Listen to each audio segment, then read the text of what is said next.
Bonjour chers élèves, notre leçon d'aujourd'hui porte sur l'emploi de l'infinitif suite, une leçon de conjugaison. À la séance précédente, nous avions vu l'emploi de l'infinitif. Aujourd'hui, nous voyons ce même emploi de l'infinitif, la partie suite. À l'issue de cette leçon, vous devez être capable d'employer l'infinitif dans la proposition indépendante et savoir la valeur de l'infinitif. L'infinitif, c'est un mode impersonnel qui, dans une phrase verbale, est le noyau d'une proposition, mais de la proposition indépendante. Lorsque c'est une proposition indépendante, elle est le noyau de cette proposition-là. Quand on dit par exemple bouger, bouger, un seul verbe suffit pour parler de la proposition indépendante et la phrase est compréhensible. On dit bouger. Donc lui seul constitue la proposition indépendante, il en est le noyau. L'infinitif peut exprimer l'ordre ou la défense. L'ordre ou la défense. Il peut exprimer l'ordre ou la défense.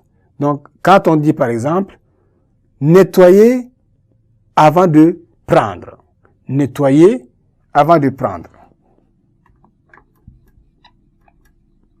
Nettoyer avant de prendre.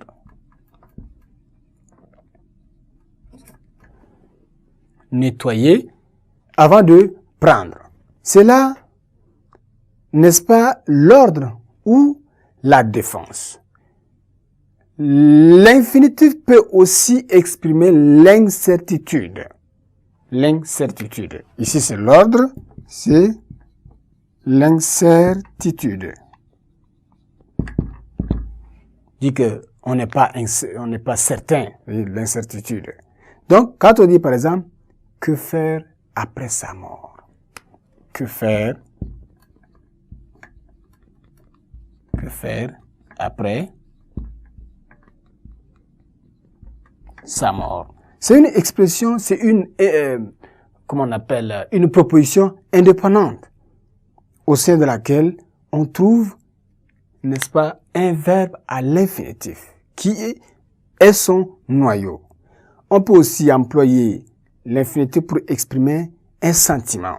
On dit, perdre son père, quel malheur. Ça exprime aussi un sentiment. Perdre son père, quel malheur.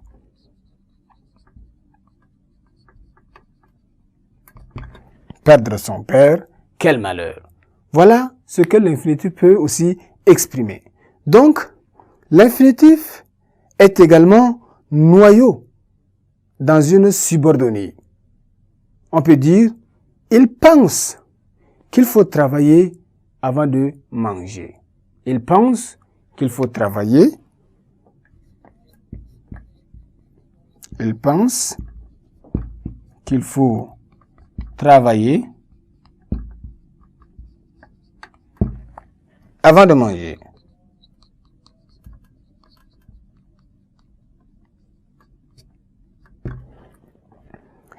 Voilà une proposition indépendante, une proposition principale et l'autre proposition est dite proposition subordonnée. Il pense qu'il faut travailler avant de manger.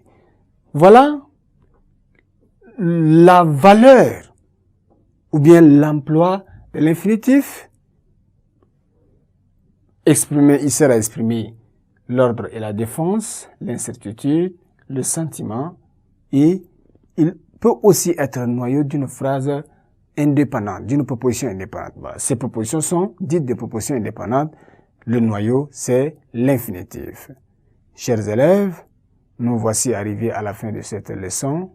Au revoir et à bientôt.